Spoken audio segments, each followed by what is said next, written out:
আজকে আবারও চলে আসলাম একটা ঘরোয়া ব্লগ নিয়ে। তো আজকের ব্লগটা আসলে অন্য ভিডিও থেকে একটু ভিন্ন হবে, দুইটা ঘটনা নিয়ে আপনাদেরকে শেয়ার করতে যাব আজকের ব্লগটা। তো একটু বড় হয়ে যাবে, আপনাদের আমার ব্লগটা একটু দেখতে থাকেন ধৈর্য সহকারে। তো আসসালামু আলাইকুম, কেমন আছেন সবাই? আলহামদুলিল্লাহ, আমি তো অনেক ভালো আছি। তো এটা হচ্ছে আসলে গত পরশু দিনের ব্লগ।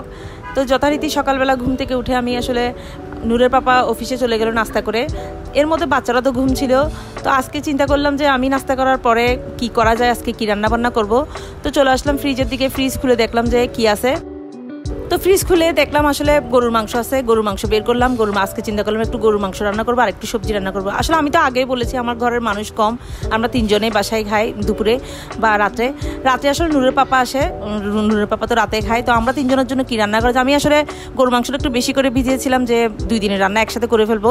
আসলে প্রতিদিন রান্না করতে ভালো লাগে না, তারপরে একটু গরুর মাংসটা বেশি করে রান্না করবো। আর চিংড়ি মাছ দিয়ে একটা সবজি রান্না করবো, ঢেঁড়স। তো এটা চিন্তা করার পর দেখি যে গরুর মাংসগুলো ভিজাতে দিয়ে অন্যান্য কাজগুলো করে ফেললাম। তো এর মধ্যে আমি রান্নাটাও বসাই দিলাম। রান্নাটা বসাতে বাচ্চারাও চলে আসলো, বাচ্চারাও ঘুম থেকে উঠে গেল।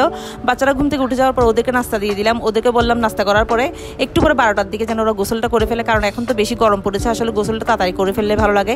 তো এর মধ্যে আমি গরুর মাংসটা আসলে বসাই দিলাম, সবজিটা রান্না করা হয়ে গেল। তার মধ্যে আবার বাইরে গেলাম, বাইরে বারান্দায় গিয়ে কাপড় চোপড়গুলো নাড়াচাড়া করে একটু উল্টা পাল্টা দিলাম, কারণ এখন তো রোদ বেশি, ছাদে দেওয়া যায় না। তবে আমি তো বারান্দায় শুকাই ফেলি। তো এর মধ্যে আমার গরুর মাংসটাও হয়ে গেল, রান্নাটাও হয়ে গেল, ভাতটাও হয়ে গেল। তো আমি তো আসলে গোসল করতে চলে গেলাম, গোসল করে খাওয়া দাওয়া শেষ করে ফেললাম। খাওয়া দাওয়ার আগে আসলে আমি আপনাদের সাথে ওটা বলতে ভুলে গিয়েছি, আমি ঘরটার সব কিছু মুছামুছি করেছিলাম, সোফাগুলো ঝেড়েছিলাম আবার নতুন করে। আসলে প্রতিদিন একটু একটু করে মুছলে একটু ভালো লাগে, কারণ এত ধুলোবালি জন্মে, মুহূর্ত ধুলোবালি পরে তো পরিষ্কার করতে হয়। তো এর মধ্যে আমি ঘরটা গুছিয়ে সব কিছু করে, আমার তো আসলে হেল্পিং হ্যান্ড নাই, আমি নিজেই কাজ সব করি। আমার করতেই ভালো লাগে, আসলে বাসায় তো বসে কী করবো, আমার নিজের কাজ নিজেই করতে ভালো লাগে। তো আমি সব কিছু মুছে গুছিয়ে সব কিছু করে, তো আমি বারান্দার মধ্যে আসলে যতগুলো গাছ লাগিয়েছিলাম, গাছগুলো তো অনেক নষ্ট হয়ে গিয়েছে আসলে গরমের মধ্যে। তো গাছগুলো কি করলাম, একটু ভালো করে পরিচর্যা করলাম, আর গাছের আগাছাগুলো একটু ছাটিয়ে দিলাম, পরিষ্কার করে দিলাম। আসলে টবগুলো আবার নতুন করে গাছ লাগাবো সেজন্য। এর মধ্যে তো আসলে দুপুরে ভাত খাওয়ার পরে একটু রেস্ট নেওয়ার পরে আবার আসলে বিকেলের নাস্তাটা কী বানাবো। তো আজকে চিন্তা করলাম একটু পাস্তা রান্না করবো। তো পাস্তা রান্না করার জন্য চলে গেলাম, কারণ যেহেতু এরপরে বিকাল 5:30টার দিকে আসলে হুজুর আসে, বাচ্চাদের হুজুরকেও নাস্তাটা দেওয়া যাবে, তাই জন্য আমি আসলে বিকালের নাস্তাটা রেডি করে ফেললাম। তো রেডি করার পরে আসলে এর মধ্যে দেখলাম নূরের পাপার একটা অফিসের কলিগ আসলে আমাদের জন্য একটা মুরগি পাঠিয়েছিল, মুরগি না আসলে এটা মোরগ। তো দেখতে পাচ্ছেন ভিডিওতে আপনারা, ওই মোরগটা আসলে ছিল বস্তার ভিতরে ছিল, কিন্তু এত সুন্দর করে যে মুখটা বের করে দিয়েছিল বস্তা ফাঁকা করে। তো মোরগটা অনেকক্ষণ আসলে এরকম বন্দি থাকার পর আমি ভাবছি এরকম বন্দিই থাকবে, কারণ নূরের পাপা ফোন করে বলেছিল যে এটা এসে সন্ধ্যার দিকে মানুষ পাঠাবে, তারপর জবাই করবে। তো এর মধ্যে আসলে আমি রেখে দিয়েছিলাম এরকম। তা আমার একটা আসলে পার্সেল চলে আসছিলো, আমি একটা লাইট অর্ডার করেছিলাম। লাইট অর্ডার করার পর ওই পার্সেলটা আসার পর বাচ্চারা তো অনেক উত্তেজিত, অনেক খুশি হয়ে গেছিলো লাইটটা দেখে। তো আমার আসলে খুব ভালো লেগেছিলো লাইটটা। তো লাইটটা আসলে আমি অনেক শখের বসে কিনেছিলাম, বাচ্চারা অনেক শখ করেছিল। তার মধ্যে দেখলাম লাইটটা আসলে এত পেঁচানো যে খোলা যাচ্ছে না। তো আমরা তো প্রথম দিকে আসলে বুঝি নাই, আমরা এটা প্যাচ খোলার জন্য অনেক চেষ্টা করছি, আমার বাচ্চারা, আমি অনেক চেষ্টা করার পর এটা রেখে দিয়েছিলাম। আজকে সকালেও আসলে অনেক চেষ্টা করার পর দেখতেছি এটা লাইটগুলো আসলে মুহূর্তের মধ্যে মাঝখানে ভেঙে যাচ্ছে। তো যাই হোক, আসলে আমার কপালটা ভালো না, কারণ আমি লাইট দেখলাম, আমার বাচ্চারা, আমি আসলে খুব পছন্দ করি লাইট কেনার জন্য।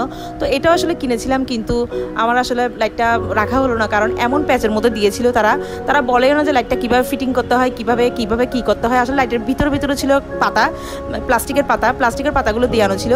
তো আমরা আসলে বুঝি না যে কীভাবে কী করব। তার মধ্যে বাচ্চারাও আসলে অনেক খুলতে চাইছিল, আমিও খুলতে চাইছি, এমন প্যাচ লাগিয়েছিল যেটা খোলা যাচ্ছে না। হুজুর আসার পরে তারপর আমি আবার কি করলাম, মোরগটা দেখলাম যে মোরগটা আসলে বাঁধা হয়ে রয়ে গেছে, কিন্তু মোরগটা এমন চেষ্টা করতেছে যে বস্তা থেকে বের হওয়ার জন্য।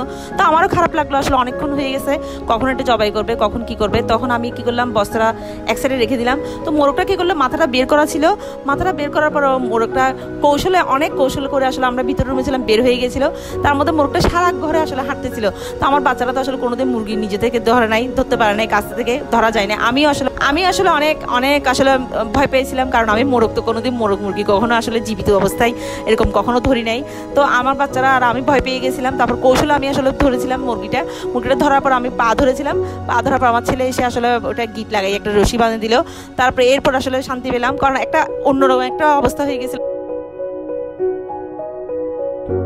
তো এটা নিয়ে গেলো আসলে বাজারে নিয়ে গেলো, আসলে এটা জবাই করে আনলো। তো আসলে কারা কারা বিশ্বাস করবেন আমি জানি না আসলে এই কথাটা, কারণ অনেক হাসির ব্যাপার। তো আপনারা কে কি মনে করতেছেন জানি না, কিন্তু আমি আমার আসলে ডেইলি লাইফগুলো আমি আপনাদের কাছে আসলে শেয়ার করতেছি। তো আপনাদের সাথে তো অনেক কথা বলা হয়ে গেল, আমার জন্য দোয়া করবেন। আল্লাহ হাফেজ।